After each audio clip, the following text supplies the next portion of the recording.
Ambassador 800 ആയി. Ambassador എന്ന് പറഞ്ഞു കൊണ്ടുവന്നവൻ വെറും 800. അഹങ്കാരം എന്ന് പറയുന്നത് മനുഷ്യന് ശകലേ ആവാൻ പാടുള്ളൂ.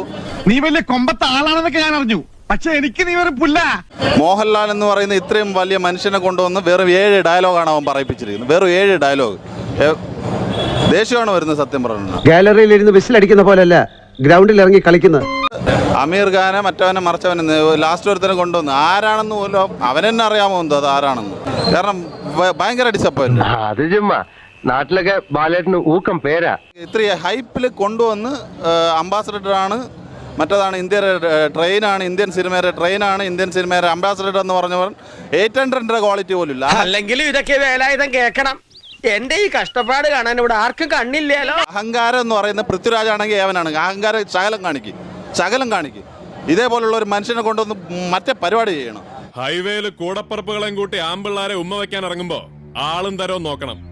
അതല്ല എടവകപ്പള്ളിയിലെ കുരിശുമണി ഒറ്റേമ്പെട്ട അടിക്കും. 5 ഡയലോഗാണ് ആ മനുഷ്യനെ കൊണ്ട് പറയിപ്പിച്ചത്. 5 ഡയലോഗ്. ആര് ഇന്ത്യൻ മലയാള സിനിമയെ ഉദ്ധരിക്കാൻ വേണ്ടി നടക്കണ പന്ന. നീ എന്റെ കൈ കൊണ്ട് ചാകാൻ ഇറങ്ങിയതല്ലേ? അത്രയല്ല, 5 ഡയലോഗാണ് അദ്ദേഹത്തിനെ കൊണ്ട് പറയിപ്പിച്ചത്. 5 ഡയലോഗ്. മോഹൻലാലിന്റെ കട്ട ഫാനാണ്. മോഹൻലാലിന് വേണ്ടി മരിക്കാൻ വേണ്ടി റെഡിയായിരിക്കുന്ന ആളാണ്. പോകാൻ മുട്ടുകാല് കയറ്റിയൊരു ലാമ്പുണ്ടല്ലോ, പിന്നെ എണീറ്റ് നടക്കണം നീ. അയാളെ കൊണ്ട് 5 ഡയലോഗ്. ആര്യവൻ മലയാള സിനിമയുടെ അംബാസഡർ ആവാൻ നടക്കണവനാണ്. നല്ല എരന്ന് വാങ്ങുവല്ലടാ പട്ടി.